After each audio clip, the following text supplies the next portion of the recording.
ಈಗ ಮಾಡೆಲೋ ರಾಮ ಧ್ಯಾನವ, ಈಗ ಮಾಡೆಲೋ ರಾಮ ಧ್ಯಾನವ, ಈಗ ಮಾಡೆಲೋ ರಾಮ ಧ್ಯಾನವ. ನೀ ಮೂಗನಾಗಿರಬೇಡ ಎಲೆ ಮಾನವ, ಮೂಗನಾಗಿರಬೇಡ ಎಲೆ ಮಾನವ. ಈಗ ಮಾಡೆಲೋ ರಾಮ ಧ್ಯಾನವ, ನೀ ಈಗ ಮಾಡೆಲೋ. ಕಾಲನ ದೂತರು ಕರೆವಾಗ ನೀ, ಕಾಲನ ದೂತರು ಕರೆವಾಗ ನೀ, ಕುಲಗೆಟ್ಟು ಕಣ್ಣು ಬಿಡುವಾಗ, ನಾಲಿಗೆ ಸೆಳಕೊಂಡು ಜ್ಞಾನಗೆಟ್ಟಿರುವಾಗ, ನಾಲಿಗೆ ಸೆಳಕೊಂಡು ಜ್ಞಾನಗೆಟ್ಟಿರುವಾಗ, ನೀಲವರ್ಣನ ಧ್ಯಾನ ಬರುವುದೇನಯ್ಯ, ನೀಲವರ್ಣನ ಧ್ಯಾನ ಬರುವುದೇನಯ್ಯ. ಈಗ ಮಾಡೆಲೋ ರಾಮ ಧ್ಯಾನವ. ಸತಿಸುತರೆಂಬ ಸಂದಣಿಯೊಳು ನೀ ಮತಿಭ್ರಷ್ಟನಾಗಿ, ಮನದೊಳು ಸತತ ಶ್ರೀಲಕ್ಷ್ಮೀಪತಿಯನ್ನು ನೆನೆದರೆ ಸದ್ಗತಿ, ಲಕ್ಷ್ಮೀಪತಿಯನ್ನು ನೆನೆದರೆ ಸದ್ಗತಿ, ಸನ್ಮಾರ್ಗ ಪಾರಂಪದವಿ ಈವನಯ್ಯ. ಈಗ ಮಾಡೆಲೋ ರಾಮ ಧ್ಯಾನವ, ಈಗ ಮಾಡೆಲೋ. ಯಮದೂತರು ಬಂದು ಎಳೆವಾಗ ನೀ, ಯಮದೂತರು ಬಂದು ಎಳೆವಾಗ ನೀ, ನವೆಯುತ್ತ ಹೊತ್ತು ಕಳೆವಾಗ, ಸಮದರ್ಶಿ ಪುರಂದರ ವಿಠಲನ ನಾಮವು, ಸಮದರ್ಶಿ ಪುರಂದರ ವಿಠಲನ ನಾಮವು, ಸಮಯಕ್ಕೆ ಒದಗಿ ತಾ ಬರುವುದೇನಯ್ಯ, ಸಮಯಕ್ಕೆ ಒದಗಿ ತಾ ಬರುವುದೇನಯ್ಯ. ಈಗ ಮಾಡೆಲೋ ರಾಮ ಧ್ಯಾನವ, ನೀ ಮೂಗನಾಗಿರಬೇಡ ಎಲೆ ಮಾನವ. ಈಗ ಮಾಡೆಲೋ, ಈಗ ಮಾಡೆಲೋ, ಈಗ ಮಾಡೆಲೋ ರಾಮ ಧ್ಯಾನವ.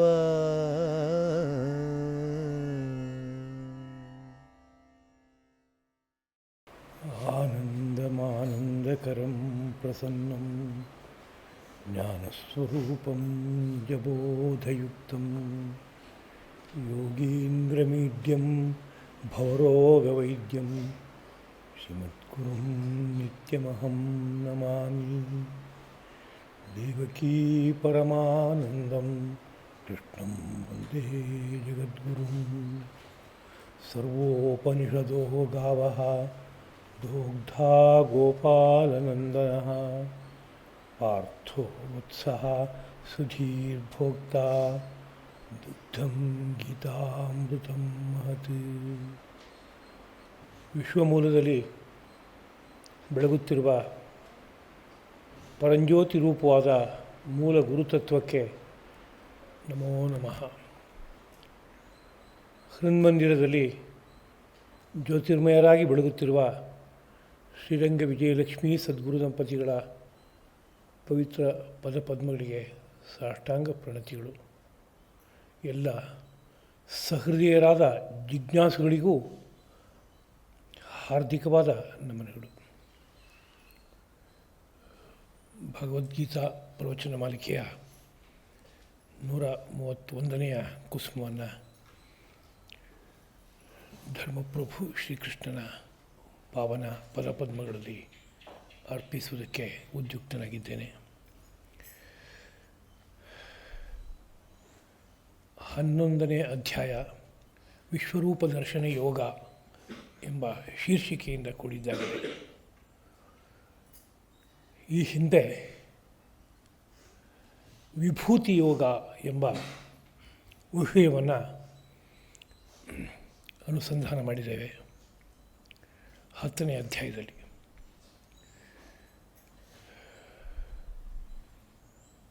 ಎಲ್ಲೆಲ್ಲಿ ವಿಶಿಷ್ಟವಾದ ಆ ಪರಮಾತ್ಮನ ಚೈತನ್ಯವು ಎದ್ದು ತೋರುತ್ತೆ ಅನ್ನೋದನ್ನು ನೆನಪಿಸಿ ಕೊನೆಯಲ್ಲಿ ಯದ್ಯದ್ವಿಭೂತಿಮತ್ ಸತ್ವಂ ಶ್ರೀಮದ್ ಊರ್ಜಿತಮೇವ ತತ್ತದೇವ ಅವಗಚ್ಚತ್ವಂ ಮಮ ತೇಜೋಂಶ ಸಂಭವಂ. ಎಲ್ಲೆಲ್ಲಿ ವಿಶೇಷವಾದ ಕಾಂತಿಯಿಂದ ಕೂಡಿರುವಂತಹ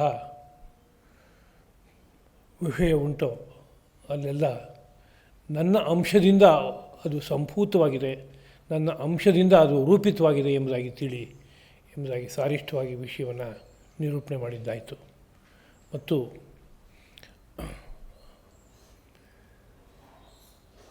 ಮಾತನಾಡುವಾಗ ಶ್ರೀಕೃಷ್ಣ ಪ್ರಭು ನನ್ನ ಒಂದಂಶದಿಂದ ಈ ಜಗತ್ತೆಲ್ಲವನ್ನೂ ಧಾರಣೆ ಮಾಡಿದ್ದೇನೆ ಎಂಬ ಮಾತನ್ನೂ ಸಹ ಆಡಿದ್ದಾಗಿದೆ. ನನ್ನ ಒಂದಂಶದಿಂದ ಈ ಜಗತ್ತೆಲ್ಲವನ್ನೂ ಧಾರಣೆ ಮಾಡಿದ್ದೀನಿ ಅಂತ ಹೇಳಿದರೆ ಅವನ ಸಮಗ್ರವಾದ ಸ್ವರೂಪ ಹೇಗಿರಬಹುದು ಅಂತ ಒಂದು ಪ್ರಶ್ನೆ ಹುಟ್ಟುಕೊಡುತ್ತೆ. ಆ ನೇರದಲ್ಲಿ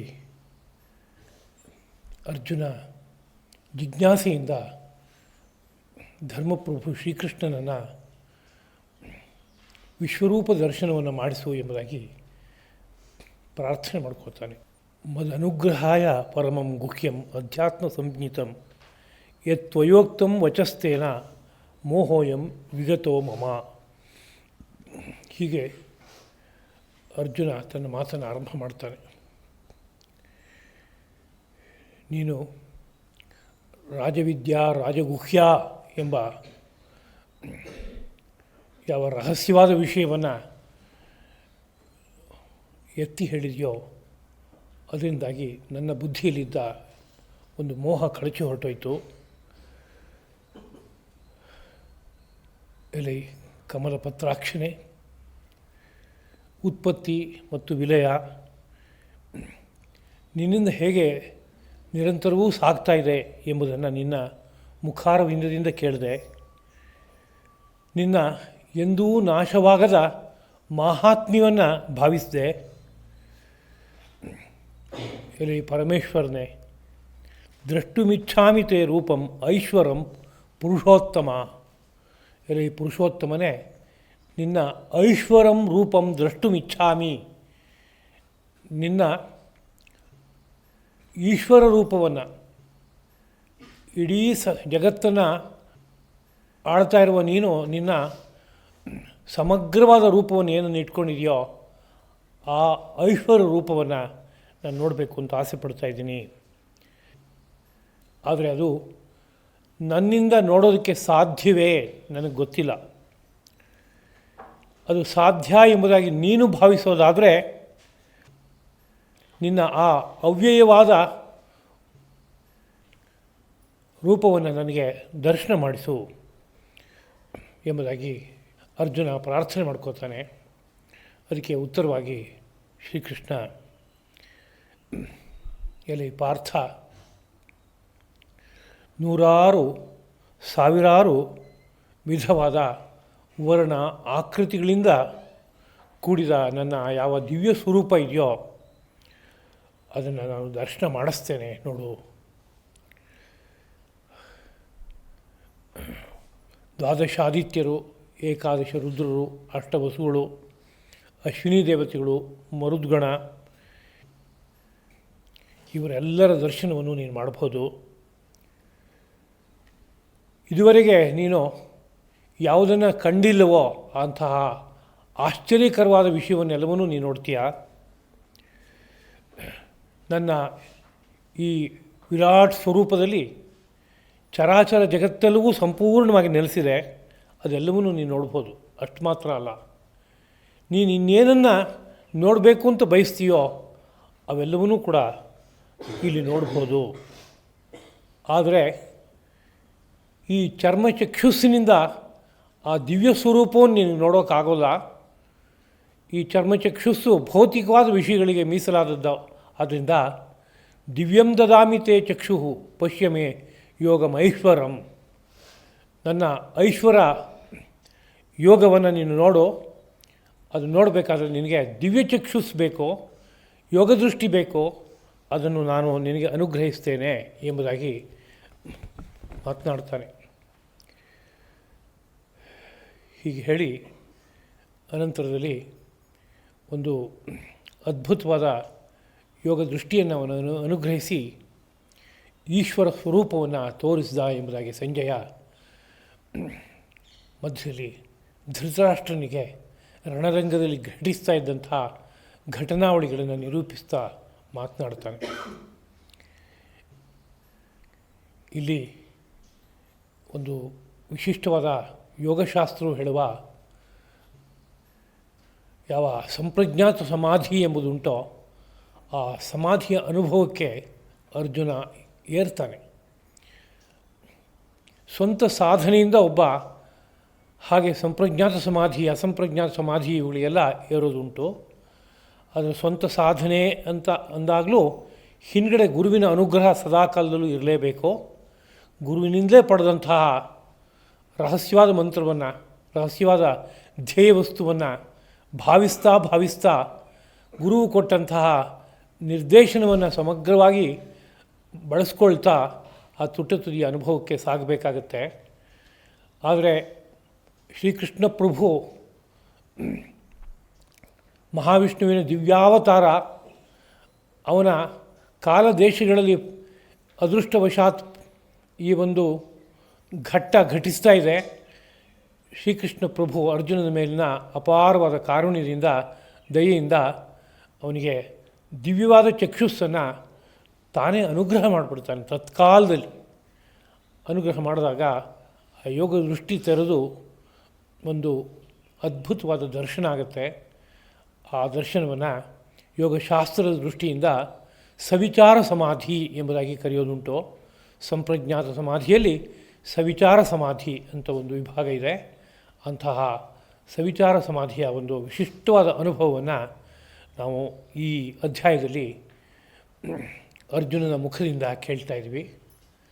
ಅಂತಹ ಸಂಪ್ರಜ್ಞಾತ ಸಮಾಧಿಯಲ್ಲೂ, ಸಂಪ್ರಜ್ಞಾತ ಸಮಾಧಿ ಅಂದರೆ ಯಾವ ಅನುಭವವು ನನಗೆ ಸ್ಪಷ್ಟವಾಗಿ ಗೊತ್ತಾಗ್ತಾ ಇದೆ ಅಂತ ಅನಿಸುತ್ತೋ, ಸಮ್ಯಕ್ ಪ್ರಜ್ಞಾಯತೆ, ಚೆನ್ನಾಗಿ ಗೊತ್ತಾಗ್ತಾ ಇದೆ ಅಂತ ಸಮಾಧಿಯಲ್ಲಿ ಆಗುವ ಅನುಭವ ಅರ್ಥ ಮಾಡ್ಕೊಳ್ಳೋಕ್ಕೆ ಬೇಕಾಗುವಂತೆ ಇದೆ ಅಂತಾದರೆ ಅದಕ್ಕೆ ಸಂಪ್ರಜ್ಞಾತ ಸಮಾಧಿ ಅಂತ ಕರೀತಾರೆ.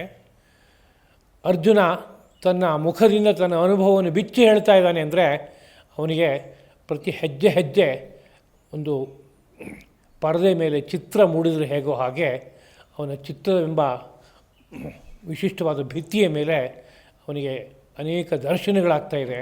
ಆ ದರ್ಶನಗಳನ್ನು ನೋಡಿ ಹೇಳ್ತಾ ಇದ್ದಾನೆ. ಆದ್ದರಿಂದ ಅದು ಸಂಪ್ರಜ್ಞಾತ ಸಮಾಧಿ. ಅದ್ರ ಜೊತೆಗೆ ಹಾಗೆ ಸಮಾಧಿಯಲ್ಲಿ ಬೇರೆ ಬೇರೆ ಪ್ರಕಾರಗಳಿವೆ ಎಂಬುದಾಗಿ ಯೋಗಶಾಸ್ತ್ರ ಹೇಳುತ್ತೆ. ಅದರಲ್ಲಿ ಒಂದು ಜಾಗೃತ್ ಸಮಾಧಿ ಅಂತ, ಇನ್ನೊಂದು ಸಮಾಧಿ ಜಾಗೃತ್ ಅಂತ, ಇವೆರಡು ಸ್ಥಿತಿಗಳಿವೆ. ಇವೆಲ್ಲದ ಬೇರೆ ಸ್ಥಿತಿಗಳೂ ಇದೆ. ಪ್ರಸ್ತುತಕ್ಕೆ ಸಂಬಂಧಪಟ್ಟಂತೆ ಎರಡು ಸ್ಥಿತಿಗಳನ್ನು ಮಾತ್ರ ಜ್ಞಾಪಿಸ್ಕೋತಾ ಇದ್ದೀನಿ. ಯಾರೋ ಒಬ್ಬ ಸಮಾಧಿ ಸ್ಥಿತಿಯಲ್ಲಿದ್ದಾಗ ಆ ಕಡೆಗೆ ಸಂಪೂರ್ಣವಾಗಿ ಮುಳುಗಿ ಆ ಅನುಭವವನ್ನು ಪಡೀತಾ ಬಾಹ್ಯವಾದ ಪ್ರಪಂಚದ ಬಗ್ಗೆ ಪರಿಚಯವೇ ಇಲ್ಲದೆ ಇರುವಂಥದ್ದುಂಟು. ಹಾಗಲ್ಲದೆ ಒಳಗಡೆ ಅನುಭವವನ್ನು ಪಡೀತಾ ಆ ಅನುಭವವನ್ನು ಸ್ಮೃತಿಗೆ ತಂದುಕೊಳ್ತಾ ಹೊರಗಡೆಯೂ ಮುಖದಿಂದ ವ್ಯಕ್ತಪಡಿಸೋದಕ್ಕೆ ಬೇಕಾಗುವಂಥ ಒಂದು ಸ್ಥಿತಿಯೂ ಇರೋದುಂಟು. ಆ ಸ್ಥಿತಿಯನ್ನು ಸಮಾಧಿ ಜಾಗೃತ್ ಅಂತ ಕರೀತಾರೆ. ಅಲ್ಲಿ ಸಮಾಧಿಯೇ ಪ್ರಧಾನವಾಗಿದೆ, ಆದರೆ ಜಾಗೃತ್ತು ಅಂಶತಃ ಇದೆ. ಇದೇ ರೀತಿಯಲ್ಲಿ ಜಾಗೃತ್ ಸಮಾಧಿ ಅಂತ ಇನ್ನೊಂದು ಸಮಾಧಿ ಇದೆ. ಪ್ರಧಾನವಾಗಿ ಜಾಗೃತಿದೆ, ಅದರ ಮಧ್ಯದಲ್ಲೇ ಒಂದು ಕ್ಷಣದಲ್ಲಿ ಯಾವುದೋ ಒಂದು ಒಳದರ್ಶನವಾಗಿ ಆ ದರ್ಶನವನ್ನು ಹಾಗೆ ವ್ಯಕ್ತಪಡಿಸೋದಕ್ಕೆ ಬೇಕಾಗುವಂಥ ಒಂದು ಸ್ಥಿತಿ ಬರುತ್ತೆ ಅನ್ನೋ ವಿಷಯ ಉಂಟು. ಹೀಗೆ ಸಮಾಧಿ ಜಾಗೃತ ಸಮಾಧಿ, ಈ ವಿಶಿಷ್ಟವಾದ ಒಂದು ಸಮಾಧಿಯ ಅನುಭವವನ್ನು ಇಟ್ಕೊಂಡು ಅರ್ಜುನ ಮುಂದಕ್ಕೆ ತಾನು ಕಂಡು ಅನುಭವಿಸಿದ ವಿಷಯವನ್ನು ವರ್ಣಿಸ್ತಾನೆ.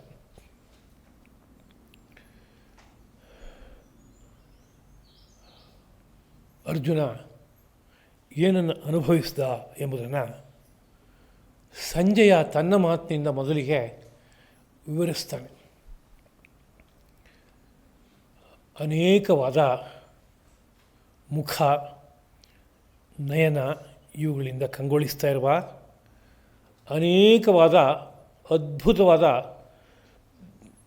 ದರ್ಶನವನ್ನು ಉಳ್ಳಂತಹ ದಿವ್ಯಾಭರಣಗಳಿಂದ ಭೂಷಿತವಾದ ಮತ್ತು ಎತ್ತಿ ಹಿಡಿದ ದಿವ್ಯವಾದ ಆಯುಧಗಳಿಂದ ಅಲಂಕೃತನಾದಂತಹ ಆ ಶ್ರೀಕೃಷ್ಣ ಪ್ರಭುವಿನ ರೂಪವನ್ನು ಅರ್ಜುನ ದರ್ಶನ ಮಾಡ್ದ ಎಂಬುದಾಗಿ. ಅರ್ಜುನನ ದರ್ಶನದಲ್ಲಿ ಒಂದು ಸೌಮ್ಯ ರೂಪ ದರ್ಶನ, ಘೋರ ರೂಪ ದರ್ಶನ ಎರಡೂ ಸಹ ಆಗುತ್ತೆ. ಅದರಲ್ಲಿ ಅವನು ಸೌಮ್ಯ ರೂಪವಾದ ದರ್ಶನವನ್ನು ಏನು ಮಾಡ್ದ ಎಂಬುದನ್ನು ಸಂಜಯ, ಅವನು ಕೂಡ ತೆರೆದ ಯೋಗದೃಷ್ಟಿ ಉಳ್ಳವನಾದ್ದರಿಂದ ನಡೆದ ಘಟನೆಯನ್ನು ದೂರದಲ್ಲಿದ್ದು ಯೋಗದೃಷ್ಟಿಯಿಂದ ಕಂಡವನು.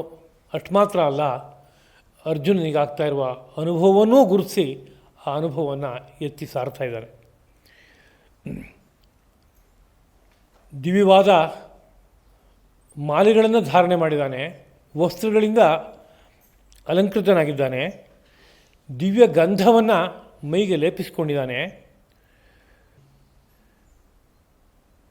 ಎಲ್ಲರಿಗೂ ಆಶ್ಚರ್ಯಕರವಾದಂಥ ರೂಪ, ಎಲ್ಲೆಲ್ಲೂ ಆಶ್ಚರ್ಯಕರವಾದಂಥ ರೂಪ ಮತ್ತು ಅನಂತವೂ ವಿಶ್ವತೋಮುಖವೂ ಆಗಿ ಆ ದೇವ ಕಾಣಿಸ್ತಾ ಇದ್ದಾನೆ. ಅಂತಹ ದೇವನನ್ನು ಅರ್ಜುನ ನೋಡ್ದಪ್ಪ.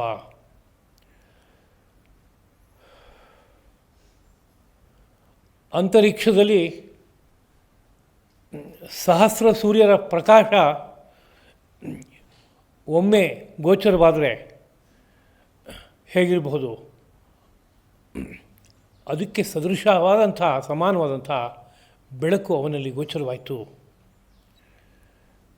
ಸೂರ್ಯಕೋಟಿ ಸಮಪ್ರಭಾ ಎಂಬುದಾಗಿ ಕೊಂಡಾಡುವ ಅದ್ಭುತವಾದ ಪ್ರಕಾಶ ಅಲ್ಲಿ ಗೋಚರವಾಯಿತು. ಈ ಜಗತ್ತು ನಾನಾ ಪ್ರಕಾರವಾದ ವಿಭಾಗಗಳಿಂದ ಕೂಡಿದೆ. ವೃಕ್ಷ ವನಸ್ಪತಿಗಳು, ಕ್ರಿಮಿಕೀಟಗಳು, ಮೃಗ ಪಕ್ಷಿಗಳು, ಸರೀಸೃಪಗಳು, ಮಾನವರು, ಅದಲ್ಲದೆ ನಾನಾ ಗಂಧರ್ವ, ಯಕ್ಷ, ಕಿನ್ನರ, ಕಿಂಪುರುಷ ಮೊದಲಾದ ದೇವಯೋನಿಗಳು, ಹೀಗೆಲ್ಲ ಏನು ವಿಸ್ತಾರವಾದ ನಾನಾ ವರ್ಗಗಳಿಂದ ಈ ಸೃಷ್ಟಿಯಲ್ಲೂ ತುಂಬಿದೆಯೋ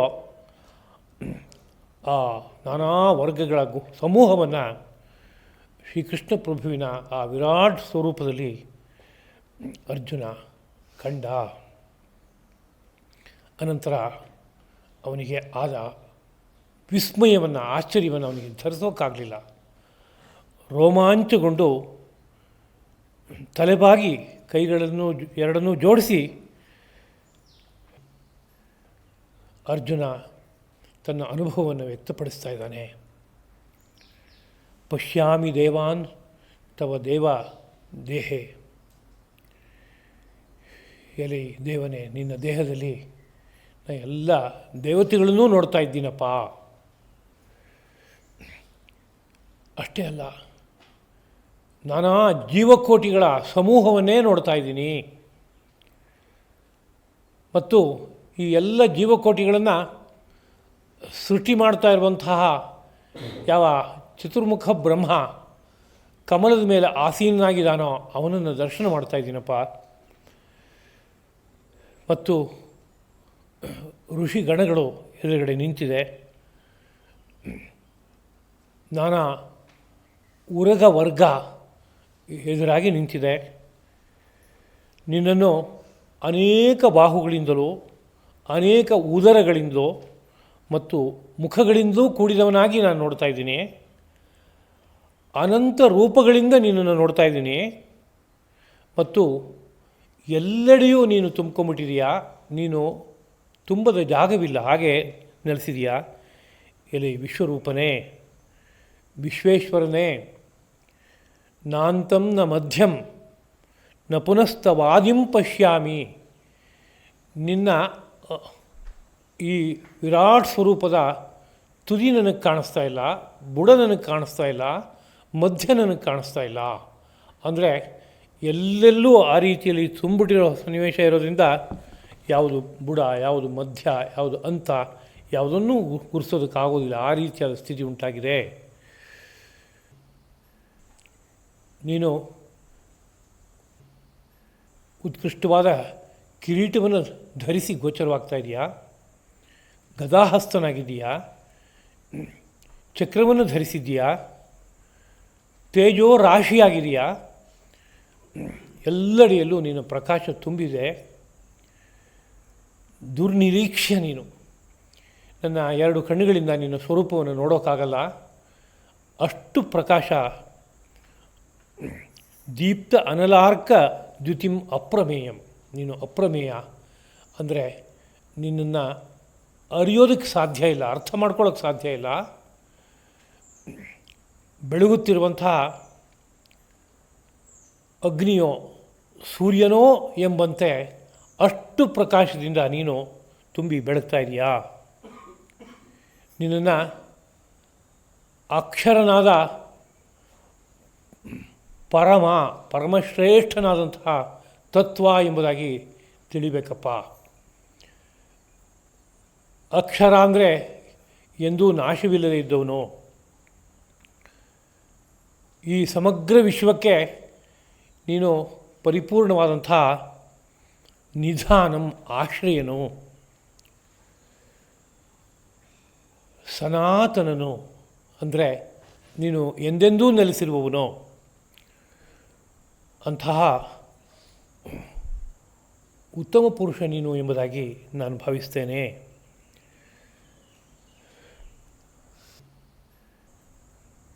ಅನಂತವಾದ ಸಾಮರ್ಥ್ಯದಿಂದ ನೀನು ತುಂಬಿದೆಯಾ. ಅನಂತವಾದ ಬಾಹುಗಳು, ಅನಂತವಾದ ಶಿರಸ್ಸು ಮತ್ತು ಶಶಿ ಸೂರ್ಯ ನೇತ್ರನಾಗಿದೆಯಾ ನೀನು. ನಿನ್ನ ಒಂದು ಕಣ್ಣೇ ಚಂದ್ರನಾಗಿದ್ದಾನೆ, ಇನ್ನೊಂದು ಕಣ್ಣೇ ಸೂರ್ಯನಾಗಿದ್ದಾನೆ. ನಿನ್ನ ಮುಖವನ್ನು ನೋಡಿದ್ರೆ ಉರಿಯುತ್ತಿರುವ ಅಗ್ನಿಯೋ ಎಂಬಂತೆ ಕಾಣಿಸ್ತಾ ಇದೆಯಾ. ಆ ನಿನ್ನ ತೇಜಸ್ಸಿನಿಂದ ಈ ಸಮಗ್ರ ವಿಶ್ವವನ್ನು ತಾಪಗೊಳಿಸ್ತಾ ಇದೆಯೋ ಎಂಬಂತೆ ನನಗೆ ಅನ್ನಿಸ್ತಾ ಇದೆ. ಭೂಮಿಯಿಂದ ಸ್ವರ್ಗ ಪರ್ಯಂತವಾಗಿ ಎಲ್ಲ ದಿಕ್ಕುಗಳನ್ನೂ ವ್ಯಾಪಿಸಿ ನಿಂತಿರುವೆ. ಅದ್ಭುತವೂ ಉಗ್ರವಾದ ನಿನ್ನ ಈ ರೂಪವನ್ನು ನೋಡಿ ಲೋಕವೆಲ್ಲ ವ್ಯಥೆಗೊಳ್ತಾ ಇದೆ. ಎಲ್ಲ ಈ ಮಹಾತ್ಮನೇ, ಈ ಉಗ್ರವಾದ ರೂಪದಲ್ಲಿ ದೇವತೆಗಳ ಸ್ತೋಮವೆಲ್ಲವೂ ನಿನ್ನಲ್ಲಿ ಹೋಗಿ ಸೇರ್ತಾ ಇರುವಂಥ ಒಂದು ದೃಶ್ಯ ನನಗೆ ಕಾಣಿಸ್ತಾ ಇದೆ. ಕೆಲವರು ಆ ಮಧ್ಯೆ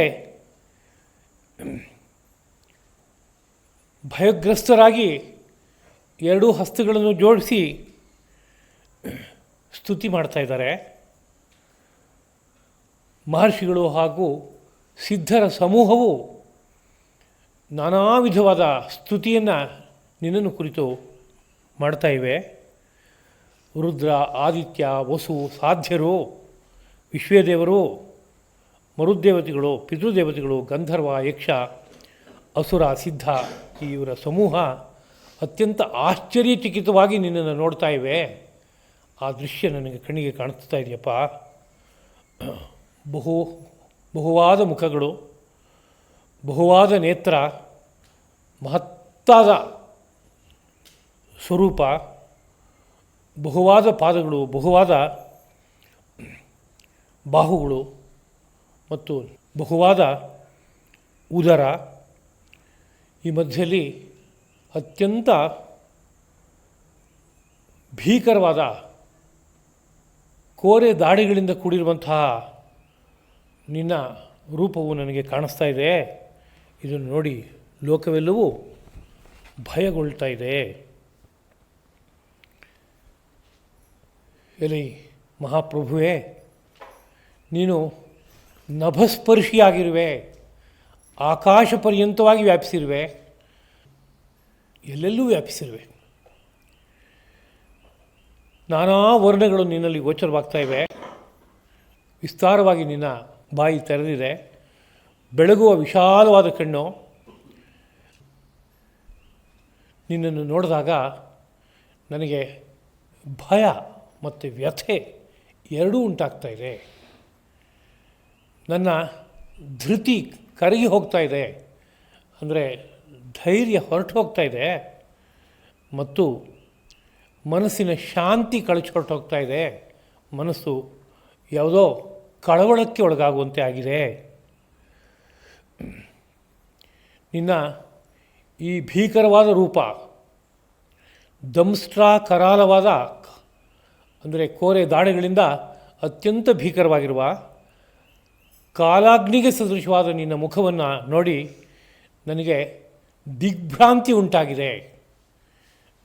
ನಾನು ಎಲ್ಲಿದ್ದೀನಿ, ಏನಾಗ್ತಾ ಇದೆ ಎಂಬುದು ನನಗೆ ಅರ್ಥ ಆಗ್ತಾ ಇಲ್ಲ. ಅಂಥ ಸ್ಥಿತಿ ನನಗೆ ಉಂಟಾಗ್ತಾ ಇದೆ. ನನಗೆ ಯಾವುದೋ ಸುಖ ಇಲ್ಲ ಅಂತ ಅನ್ನಿಸ್ತಾ ಇದೆ. ದೇವೇಶ, ಜಗನ್ನಿವಾಸ, ಪ್ರಸೀದ ಪ್ರಸೀದ, ಪ್ರಸನ್ನನಾಗು, ಸ್ವಲ್ಪ ಪ್ರಸನ್ನನಾಗು ಎಂಬುದಾಗಿ ಕೇಳ್ಕೊತಾ ಇದ್ದಾನೆ. ಮತ್ತು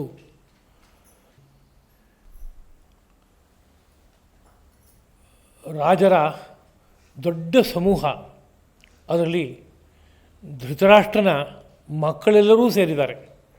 ಭೀಷ್ಮ, ದ್ರೋಣ, ಕರ್ಣ ಮೊದಲಾದವರು ಇದ್ದಾರೆ. ಜೊತೆಗೆ ನಮ್ಮವರೇ ಆದ ಅನೇಕ ಯೋಧರಿದ್ದಾರೆ. ಅವರೆಲ್ಲರೂ ಸಹ ಕೋರೆ ದಾಡೆಯಿಂದ ವಿಕಾರವಾಗಿರುವಂತಹ ನಿನ್ನ ಮುಖದ ಒಳಗಡೆಗೆ ಬಹಳ ವೇಗದಿಂದ ಪ್ರವೇಶ ಮಾಡ್ತಾ ಇದ್ದಾರೆ. ಈ ಭೀಕರವಾದ ದೃಶ್ಯ ನನಗೆ ಕಾಣಿಸ್ತಾ ಇದೆ. ಅದರಲ್ಲಿ ಎಷ್ಟೋ ಜನಗಳು ನಿನ್ನ ಹಲ್ಲುಗಳ ಸಂಧಿಯಲ್ಲಿ ಸಿಹಾಕ್ಕೋತಾ ಇದ್ದಾರೆ. ಇನ್ನೆಷ್ಟೋ ಜನಗಳ ತಲೆಗಳು ಛಿದ್ರವಾಗಿ ಹೋಗ್ತಾ ಇವೆ. ನದಿಯಲ್ಲಿ ನೀರಿನ ವೇಗ ಹೇಗೆ ಸಮುದ್ರದ ಕಡೆಗೆ ಇರುತ್ತೋ ಆ ರೀತಿಯಲ್ಲಿ ನರಲೋಕ ವೀರರು ಉರಿಯುತ್ತಿರುವಂತಹ ಮುಖದ ಒಳಗಡೆಗೆ ವೇಗವಾಗಿ ಪ್ರವೇಶ ಮಾಡ್ತಾ ಇರುವ ದೃಶ್ಯ ನನಗೆ ಕಾಣಿಸ್ತಾ ಇದೆ. ಆ ನಿನ್ನ ಉರಿಯುವ ಮುಖಗಳಿಂದ ಒಳಗಡೆ ಬೀಳ್ತಾ ಇರುವಂತಹ ವೀರರ ಸಮೂಹವನ್ನು ಚಪ್ಪಲಿಸಿ ನುಂಗುತ್ತಾ ಇದೆಯೋ ಎಂಬಂತೆ ನನಗೆ ಅನ್ನಿಸ್ತಾ ಇದೆ. ಸಮಗ್ರವಾದ ಜಗತ್ತನ್ನೇ ನಿನ್ನ ಈ ಕ್ರೂರವಾದ ಪ್ರಭೆ ಭಸ್ಮ ಮಾಡ್ತಾ ಇದೆಯೋ, ಸುಟ್ಟು ಹಾಕ್ತಾ ಇದೆಯೋ ಎಂಬಂತೆ ನನಗೆ ಅನ್ನಿಸ್ತಾ ಇದೆ. ಉಗ್ರರೂಪನಾಗಿ ಕಾಣಿಸ್ತಾ ಇದೆಯಲ್ಲ, ನೀನು ಯಾರು? ದೇವಶ್ರೇಷ್ಠನೇ, ನಿನಗೆ ನಮೋ ನಮಃ. ಪ್ರಸನ್ನನಾಗು. ನಿನ್ನ ಮೂಲ ಸ್ವರೂಪನ ನಾನು ನೋಡಬಯಸ್ತೇನೆ ಎಂಬುದಾಗಿ ನಾನಾ ರೀತಿಯಲ್ಲಿ ಅರ್ಜುನ ಬೇಡ್ಕೋತಾನೆ. ಅರ್ಜುನನಿಗೆ ಮೊದಲಿಗೊಂದು ಸೌಮ್ಯ ರೂಪದ ದರ್ಶನವಾಗಿ, ಅನಂತರದಲ್ಲಿ ಒಂದು ರೌದ್ರ ರೂಪದ ದರ್ಶನವಾಗುತ್ತೆ. ಆ ರೌದ್ರವಾದ ದರ್ಶನ ಅವನಿಗೆ ನಾನಾ ರೀತಿಯಾದ ಭಾವಗಳನ್ನು ಎಬ್ಬಿಸುತ್ತೆ. ಅದನ್ನು ದರ್ಶನ ಮಾಡೋಕ್ಕೆ ನನ್ನಿಂದ ಆಗೋಲ್ಲ ಅನ್ನೋ ರೀತಿಯಾದಂಥ ಸ್ಥಿತಿ ಉಂಟಾಗ್ತಾ ಇದೆ. ಆಗ ಪ್ರಾರ್ಥಿಸ್ಕೋತಾ ಇದ್ದಾನೆ, ಪ್ರಸನ್ನನಾಗು, ನಿನ್ನ ಸೌಮ್ಯ ಸ್ವರೂಪವನ್ನು ನನಗೆ ತೋರಿಸು ಎಂಬುದಾಗಿ. ಶ್ರೀಕೃಷ್ಣ ಅರ್ಜುನನ ಮಾತುಗಳಿಗೆ ಉತ್ತರವನ್ನು ಕೊಡ್ತಾ ಇದ್ದಾನೆ. ಲೋಕವನ್ನೇ ಸಂಪೂರ್ಣವಾಗಿ ಕ್ಷಯಗೊಳಿಸುವ ನಾನು ಕಾಲರೂಪನಾಗಿ ಬೆಳೆದು ನಿಂತಿದ್ದೇನೆ. ಲೋಕಗಳನ್ನು ಸಂಹಾರ ಮಾಡಲು ತೊಡಗಿದ್ದೇನೆ. ನಿನ್ನ ಹೊರತಾಗಿ ಈ ರಣರಂಗದಲ್ಲಿ ನಿಂತಿರುವಂತಹ ಯೋಧರೆಲ್ಲರೂ ಸಂಪೂರ್ಣವಾಗಿ ಅಳಿಯುತ್ತಾರೆ. ಹೀಗಿರೋದ್ರಿಂದ ತಸ್ಮಾತ್ತು ಮುತ್ತಿಷ್ಠ ಯಶೋ ಲಭಸ್ವ. ಎಲ್ಲಿ ಅರ್ಜುನ, ಏಳು ಮೇಲೆ, ಯಶೋ ಲಭಸ್ವ, ನೀನು ಈ ರಣರಂಗದಲ್ಲಿ ಸೆಣಸಿ ವೀರಾಧಿವೀರ ಎಂಬ ಯಶಸ್ಸನ್ನು ಸಂಪಾದಿಸು. ಶತ್ರುಗಳನ್ನು ಗೆದ್ದು ಈ ಸಮೃದ್ಧವಾದ ರಾಜ್ಯಲಕ್ಷ್ಮಿಯನ್ನು ಅನುಭವಿಸು.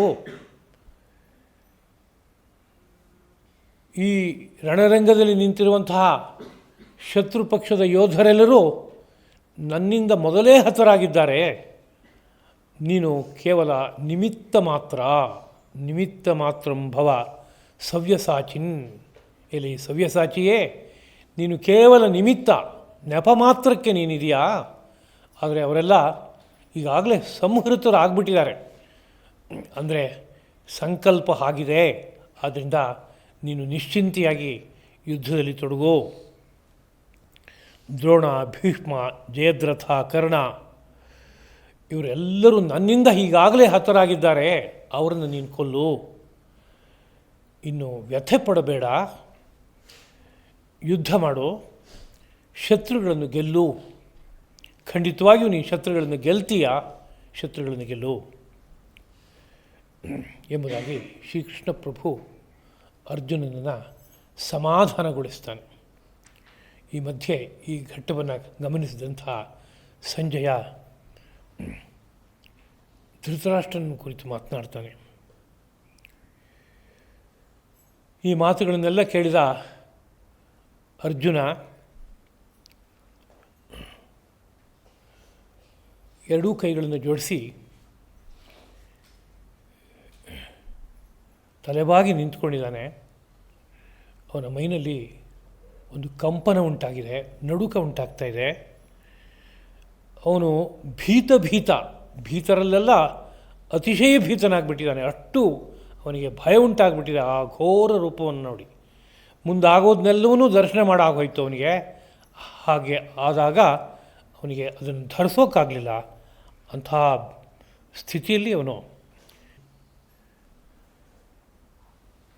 ಗದ್ಗದವಾದ ಕಂಠದಿಂದ ಕೂಡಿ ಮಾತನಾಡೋದಕ್ಕೆ ಆರಂಭ ಮಾಡ್ತಾನೆ. ಎಲ್ಲಿ ಋಷಿಕೇಶನೇ,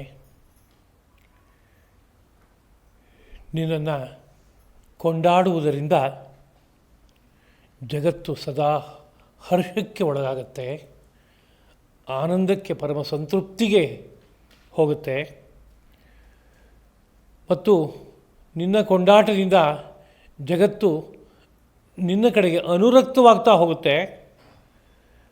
ರಾಕ್ಷಸರು ಮಾತ್ರ ಭೀತರಾಗಿ ದಿಕ್ಕುಗಳಿಗೆ ಓಡಿ ಹೋಗ್ತಾರೆ. ಅಂತಹ ಅದ್ಭುತ ಸ್ವರೂಪ ನಿನ್ನದು. ಸಿದ್ಧ ಸಂಘವು ನಿನ್ನನ್ನು ಸದಾ ತಲೆಬಾಗಿ ನಮಿಸುತ್ತದೆ. ಇವೆಲ್ಲವೂ ಸ್ಥಾನೆ ತಕ್ಕುದಾಗಿದೆ. ನಿನ್ನ ಈ ಅದ್ಭುತ ಸ್ವರೂಪವನ್ನು ನೋಡಿದಾಗ ಬ್ರಹ್ಮನಿಗೂ ಸಹ ಆದಿಮೂಲನಾದ ನೀನು ಯಾರ ಕೊಂಡಾಟಕ್ಕೆ ತಾನೇ ಒಳಗಾಗೋದಿಲ್ಲ. ಯಾರು ತಾನೇ ನಿನ್ನನ್ನು ಕೊಂಡಾಡದೇ ಇರ್ತಾರೆ. ಅನಂತ ದೇವೇಶ ಜಗನ್ನಿವಾಸ, ಸದಸತ್ತುಗಳನ್ನು ಮೀರಿದ ಅಕ್ಷರ ಸ್ವರೂಪ ನೀನು. ಆದಿದೇವ, ಪುರಾಣ ಪುರುಷ, ವಿಶ್ವಕ್ಕೆ ಮೂಲ ನೆಲೆ ನೀನು ವೇತ್ತ ಮತ್ತು ವೇದ್ಯ ಎರಡೂ ಆಗಿದ್ದೀಯಾ. ನೀನೇ ಅಂತರ್ಯಾಮಿಯಾಗಿ ನೆಲೆ ನಿಂತು ಎಲ್ಲವನ್ನೂ ನೋಡ್ತಾ ಇದೀಯಾ. ಎಲ್ಲ ಜೀವಕೋಟಿಗಳಿಗೂ ಅಗತ್ಯವಾಗಿ ನೀನು ದರ್ಶನಕ್ಕೆ ಗೋಚರವಾಗಬೇಕಾಗಿರುವಂತಹ ವೇದ್ಯನಾಗಿದೆಯಾ. ಪರಧಾಮ, ಎಲ್ಲ ಜೀವಕೋಟಿಗಳು ಕೊನೆಯಲ್ಲಿ ಹೋಗಿ ನೆಲೆಸಬೇಕಾಗಿರುವಂತಹ ಜಾಗ ನೀನು. ವಿಶ್ವರೂಪ, ಈ ಸಮಗ್ರವಾದ ವಿಶ್ವವೇ ನಿನ್ನ ಸ್ವರೂಪವಾಗಿದೆ. ನೀನು ಎಲ್ಲೆಡೆಯಲ್ಲೂ ತುಂಬಿ ನಿಂತಿದ್ದೀಯಾ. ವಾಯು, ಯಮ, ಅಗ್ನಿ, ವರುಣ, ಶಶಾಂಕ, ಚಂದ್ರ, ಪ್ರಜಾಪತಿ ಎಲ್ಲವೂ ನೀನೇ ಆಗಿದೆಯಾ. ನೀನೇ ಅಷ್ಟೆಲ್ಲ ರೂಪದಲ್ಲಿ ಬೆಳಗ್ತಾ ಇದೆಯಾ. ನಿನಗೆ ನಮಸ್ಕಾರ. 1000 ಬಾರಿ ನಿನಗೆ ನಮಸ್ಕಾರ, ಇನ್ನೊಮ್ಮೆ ಮತ್ತೊಮ್ಮೆ ನಿನಗೆ ನಮಸ್ಕಾರ ಎಂಬುದಾಗಿ ಅವನಿಗೆ ಹುಟ್ಟಿರುವ ಭಾವ ವಿಶೇಷವನ್ನು ನಾನಾ ಭಾಷೆಗಳಲ್ಲಿ ವ್ಯಕ್ತಪಡಿಸ್ತಾನೆ. ಎಲೈ ಸರ್ವನೇ, ಸಮಸ್ತವೂ ನೀನೇ ಆಗಿಬಿಟ್ಟಿದೆಯಾ, ನೀನಲ್ಲದೆ ಇನ್ನೊಂದು ವಸ್ತು ಇಲ್ಲಿಲ್ಲ, ಹಿಂದೆ ನೀನು ಮುಂದೆ ನೀನು, ಎಲ್ಲೆಡೆಯಲ್ಲೂ ನೀನೇನೆ, ಅಂತಹ ಸರ್ವಸ್ವರೂಪಿಯಾದ ನಿನಗೆ ನಮೋ ನಮಃ. ನೀನು ಅಂತರ್ಯಾಮಿ, ಎಲ್ಲರ ಒಳಗಡೆ ನೆಲೆ ನಿಂತು ಸದಾ ಸಾಕ್ಷಿಯಾಗಿ ಎಲ್ಲವನ್ನೂ ನೋಡ್ತಾ ಇದೆಯಾ. ನಿನ್ನ ಪರಾಕ್ರಮಕ್ಕೆ ಮಿತಿ ಇಲ್ಲ, ಅಮಿತ ಪರಾಕ್ರಮ ನೀನು, ಎಲ್ಲವನ್ನೂ ವ್ಯಾಪಿಸಿ ನೆಲೆ ನಿಂತಿದೆಯಾ. ನಾನು ನಿನ್ನ ಮಹಿಮೆಯನ್ನು ಅರಿಯದೆ ನಿನ್ನನ್ನು ಮಿತ್ರನೆಂದು ಭಾವಿಸಿದೆ. ಆಗಾಗ ಕೃಷ್ಣ ಎಂಬುದಾಗಿ ನಿನ್ನನ್ನು ಕೂಗಿದೆ, ಮಾಧವ ಅಂತ ಕರೆದೆ, ಸ್ನೇಹಿತ ಅಂತ ಕರೆದೆ. ಆ ನನ್ನ ಮಾತುಗಳಿಗೆಲ್ಲ ಹಿಂದೆ ನನ್ನ ದಿಟ್ಟತನ ಕಾರಣವಾಗಿರ್ಬೋದು, ಅಥವಾ ನನ್ನ ಪ್ರಮಾದ, ತಪ್ಪು ತಿಳುವಳಿಕೆ ಅದು ಕಾರಣವಾಗಿರ್ಬೋದು, ಅಥವಾ ನನಗೆ ಆ ಕಾಲದಲ್ಲಿ ನಿನ್ನ ಬಗ್ಗೆ ಹುಟ್ಟಿದಂತಹ ಪ್ರೀತಿ ಕಾರಣವಾಗಿರ್ಬೋದಪ್ಪ. ವಿಹಾರದ ಸಂದರ್ಭಗಳಲ್ಲಿ, ಶಯ್ಯ ಆಸನ ಭೋಜನಗಳಲ್ಲಿ, ಮಲಗುವಾಗ, ಕುಳಿತುಕೊಳ್ಳುವಾಗ, ಭೋಜನದ ಕಾಲಗಳಲ್ಲಿ ನಿನ್ನನ್ನು ಹೇಗೆ ಭಾವಿಸಬೇಕಾಗಿತ್ತೋ, ಎಷ್ಟು ಗೌರವದಿಂದ ನಿನ್ನನ್ನು ನೋಡಬೇಕಾಗಿತ್ತೋ, ಹಾಗೆ ನಾನು ನಿನ್ನನ್ನು ಸತ್ಕರಿಸೋದಕ್ಕೆ ಆಗಿಲ್ಲಪ್ಪ.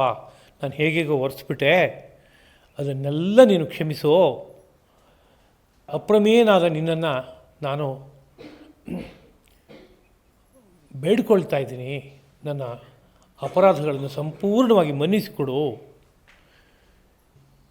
ನೀನು ಈ ಚರಾಚರಾತ್ಮಕವಾದಂತಹ ಸಮಗ್ರ ಜಗತ್ತಿಗೆ ತಂದೆಯ ಸ್ಥಾನದಲ್ಲಿದೆಯಾ. ನಿನ್ನಿಂದಲೇ ಈ ಸಮಗ್ರವಾದ ಚರಾಚರ ಜಗತ್ತು ವಿಸ್ತಾರಗೊಂಡಿದೆ. ನೀನು ಇಡೀ ಜಗತ್ತಿಗೆ ಪೂಜ್ಯನಾದವನು, ಗುರುಸ್ಥಾನದಲ್ಲಿದ್ದೀಯಾ. ಲೋಕತ್ರಯವೂ ನಿನಗೆ ಸಮಾನವಾದದ್ದಲ್ಲ. ನಿನಗಿಂತ ಮಿಗಿಲಾದದ್ದು ಇನ್ನೇನಿರೋಕ್ಕೆ ಸಾಧ್ಯ ಇದೆ ಈ ಸೃಷ್ಟಿನಲ್ಲಿ. ಆದ್ದರಿಂದ ನಾನು ದೀರ್ಘದಂಡ ಪ್ರಣಾಮ ಮಾಡಿ, ಉದ್ದಕ್ಕೆ ನಮಸ್ಕರಿಸಿ, ಸಮಸ್ತ ಸ್ತುತಿಗೂ ಏಕಮಾತ್ರ ಪಾತ್ರನಾದ ನಿನ್ನನ್ನು ಪ್ರಸನ್ನಗೊಳ್ಳು ಎಂಬುದಾಗಿ ಕೇಳ್ಕೊತಾ ಇದ್ದೀನಿ. ತಂದೆಯು ಮಗನು ಮಾಡಿದ ತಪ್ಪನ್ನು ಹೇಗೆ ಕ್ಷಮಿಸುವುದುಂಟೋ, ಒಬ್ಬ ಗೆಳೆಯನೋ ಇನ್ನೊಬ್ಬ ಗೆಳೆಯನು ಮಾಡಿದ ಅಪರಾಧವನ್ನು ಹೇಗೆ ಕ್ಷಮಿಸುವುದುಂಟೋ, ಪ್ರಿಯನು ತನ್ನ ಪ್ರಿಯತಮೆಯು ಮಾಡಿದ ಅಪರಾಧವನ್ನು ಹೇಗೆ ಕ್ಷಮಿಸುವುದುಂಟೋ, ಹಾಗೆ ನನ್ನ ಅಪರಾಧವನ್ನು ಸಂಪೂರ್ಣವಾಗಿ ಕ್ಷಮಿಸು, ಸಹಿಸು ದೇವ ಎಂದೆಂದೂ ಕಾಣದ ಈ ಅದ್ಭುತ ರೂಪವನ್ನು ನೋಡಿ ನಾನು ಪರಮ ಸಂತುಷ್ಟನಾಗಿದ್ದೇನೆ. ನನಗೆ ಭಯವೂ ಸಹ ಉಂಟಾಗಿದೆ, ಜೊತೆಗೆ ವ್ಯಥೆಯೂ ಉಂಟಾಗಿದೆ. ಆ ಕರಾಳ ರೂಪವನ್ನು ನೋಡಿದಾಗ ತದೇವ ಮೇ ದರ್ಶಯ ರೂಪಂ ದೇವ, ನನಗೆ ಆ ಸೌಮ್ಯ ರೂಪ ಒಂದಿದೆಯಲ್ಲ ನಿನ್ನದು, ಅದನ್ನೇ ತೋರಿಸು.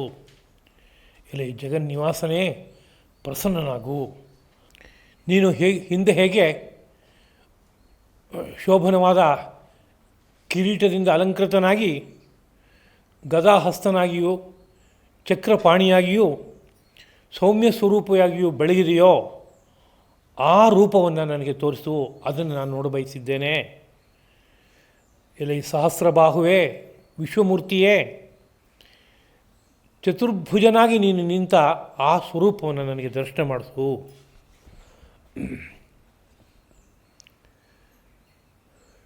ಎಂಬುದಾಗಿ ಬಗೆಯಾಗಿ ಅರ್ಜುನ ತನ್ನ ಭಾವಗಳನ್ನು ತೋಡ್ಕೋತಾನೆ. ಆಗ ಶ್ರೀಕೃಷ್ಣ ಪ್ರಭು ಅರ್ಜುನನನ್ನು ಸಂತೈಸಿ ಅವನನ್ನು ಸಹಜ ಸ್ವರೂಪಕ್ಕೆ ತರೋದಕ್ಕೆ ಬೇಕಾಗುವಂತಹ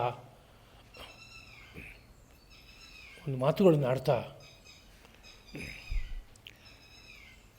ಇಂದು ಅರ್ಜುನ ಕಂಡಂತಹ ಯಾವ ಅದ್ಭುತ ದರ್ಶನ ಇದೆಯೋ ಅದರ ಹಿರಿತನವನ್ನೂ ಸಹ ಅರ್ಜುನನಿಗೆ ಮನದಟ್ಟು ಮಾಡ್ತಾನೆ.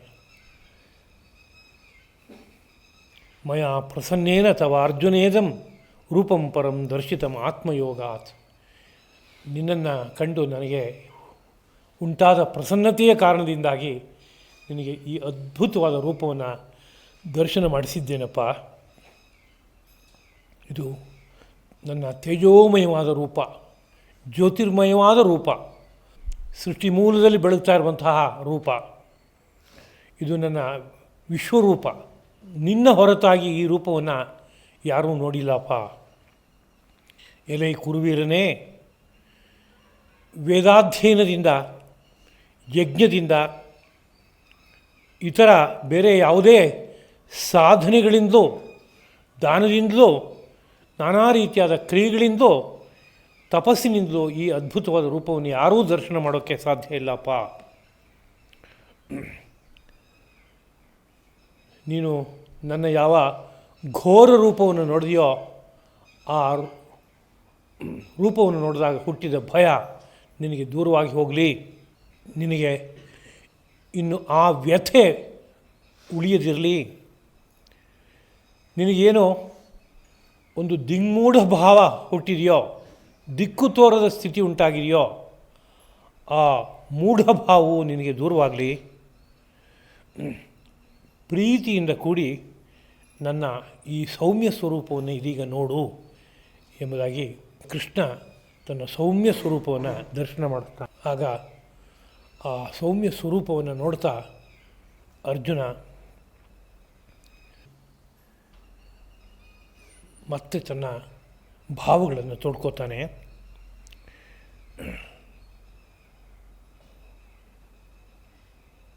ನಿನ್ನ ಈ ಸೌಮ್ಯ ಸ್ವರೂಪವನ್ನು ನೋಡಿ, ಜೊತೆಗೆ ಹಾಗೆ ನಿನ್ನ ಮೊದಲಿನ ಯಾವ ಮಾನುಷ ಸ್ವರೂಪ ಇದೆಯೋ ಆ ಸ್ವರೂಪವನ್ನು ನೋಡಿ ನಾನೀಗ ನನ್ನ ಸಹಜ ಪ್ರಕೃತಿ ಏನಿದೆಯೋ, ಸ್ವಭಾವ ಏನಿದೆಯೋ ಅದರಂತೆ ಆಗಿದ್ದೇನೆ. ನಾನು ಎಚ್ಚೆತ್ತಿದ್ದೇನೆ. ನನ್ನ ಪ್ರಕೃತಿಯಲ್ಲಿ ಹುಟ್ಟಿದ ಭಾವವಿಕಾರಗಳು ದೂರವಾಗಿವೆ. ನಾನು ಸಹಜವಾಗಿ ಇದ್ದೇನೆ ಎಂಬುದಾಗಿ ಅರ್ಜುನ ಶ್ರೀಕೃಷ್ಣ ಪ್ರಭುವನ್ನು ಎಂದಿನಂತೆ ತನ್ನ ಮಿತ್ರನನ್ನಾಗಿ ಎದುರುಗಡೆ ಕಂಡು ತನ್ನ ಭಾವವನ್ನು ವ್ಯಕ್ತಪಡಿಸ್ತಾನೆ. ಮತ್ತು ಶ್ರೀಕೃಷ್ಣ ಪ್ರಭು ಮತ್ತಷ್ಟು ಅವನಿಗೆ ಸಂತೈಸಿ ಮಾತನಾಡ್ತಾನೆ. ನೀನು ಯಾವ ಈ ಅದ್ಭುತವಾದ ಒಂದು ಐಶ್ವರ್ಯ ರೂಪವನ್ನು ನೋಡಿದೆಯೋ, ವಿಶ್ವರೂಪವನ್ನು ನೋಡಿದೆಯೋ, ಇದನ್ನು ನೋಡಬೇಕು ಅಂತ ದೇವತೆಗಳೂ ಸಹ ಸದಾ ತವಕ ಪಡ್ತಾರೆ. ನೀನು ನೋಡಿದ ಈ ರೂಪ ವೇದದ ಅಧ್ಯಯನದಿಂದ ಸಿಕ್ಕೋಲ್ಲ, ತಪಸ್ಸಿನಿಂದ ಸಿಕ್ಕೋಲ್ಲ, ದಾನದಿಂದ ಸಿಕ್ಕೋಲ್ಲ, ನಾನಾ ತರಹದ ಯಜ್ಞಕರ್ಮದ ನಿರ್ವಾಹದಿಂದಲೂ ಸಿಕ್ಕೋಲ್ಲ. ಅಷ್ಟು ಅದ್ಭುತವಾದದ್ದಿದು. ಇದನ್ನು ಕೇವಲ ಅನನ್ಯ ಭಕ್ತಿಯಿಂದ ನೋಡೋದಕ್ಕೆ ಸಾಧ್ಯವಾಗುತ್ತೆ ಎಂಬುದಾಗಿ ಹೇಳಿ ಕೊನೆಯದಾಗಿ ನೀನು ಮುಂದೆ ನಿನ್ನ ಜೀವನವನ್ನು ಹಾಗೆ ರೂಪಿಸ್ಕೋ.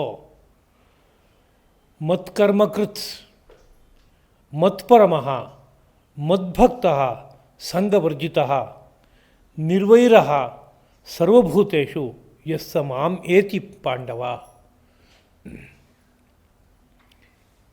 ಮತ್ಕರ್ಮಕೃತ್ ಯಾರು ನನ್ನ ಕರ್ಮವನ್ನೇ ನಿರ್ವಾಹ ಮಾಡ್ತಾನೋ, ಯಾರು ನಾನು ಆದೇಶಿಸಿರುವ ವರ್ಣಾಶ್ರಮಾನುಗುಣವಾದ ಕರ್ಮವನ್ನು ಕರ್ತವ್ಯ ಬುದ್ಧಿಯಿಂದ ಆಚರಣೆ ಮಾಡ್ತಾನೋ, ಮತ್ಪರಮಃ ನನ್ನನ್ನೇ ಪರಮ ಗುರಿಯಾಗಿ ಯಾರು ಉಳ್ಳವನಾಗಿರ್ತಾನೋ, ಮದ್ಭಕ್ತಃ ನನ್ನನ್ನೇ ಅನನ್ಯವಾದ ಬುದ್ಧಿಯಿಂದ ಭಾವಿಸಿರ್ತಾನೋ, ಸಂಘವರ್ಜಿತ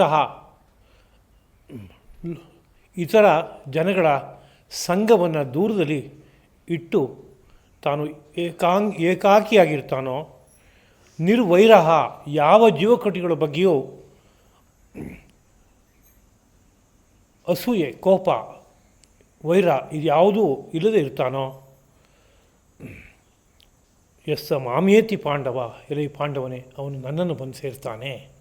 ಆದ್ದರಿಂದ ನೀನು ಆ ರೀತಿಯಲ್ಲಿ ಇರುವವನಾಗು ಎಂಬುದಾಗಿ ಅರ್ಜುನನಿಗೆ ಒಂದು ಆದರ್ಶವಾದ ಮಾರ್ಗವನ್ನು ಅನುಗ್ರಹ ಮಾಡ್ತಾನೆ ಎಂಬುದು ಈ ಅಧ್ಯಾಯದ ಸಾರರೂಪವಾದಂಥ ವಿಷಯವಾಗಿದೆ.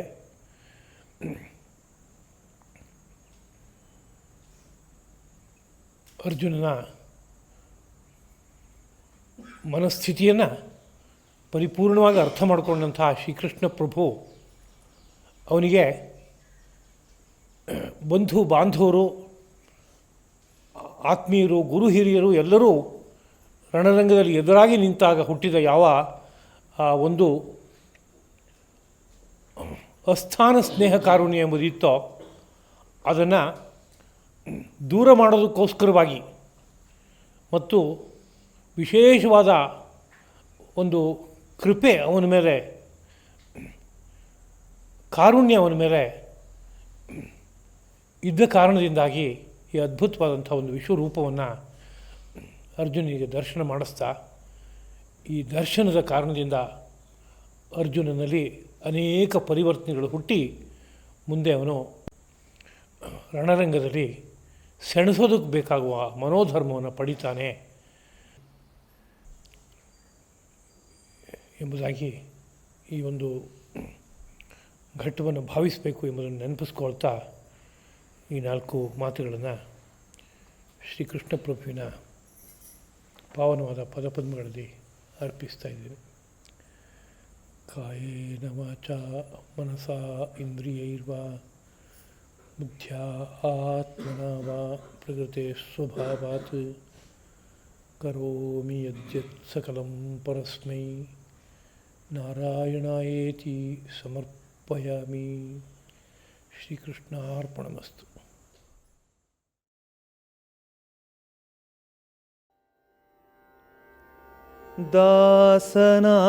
ದಾಸನಾಗಬೇಕು ಸದಾಶಿವನ ದಾಸನಾಗಬೇಕು, ದಾಸನಾಗಬೇಕು ಸದಾಶಿವನ ದಾಸನಾಗಬೇಕು,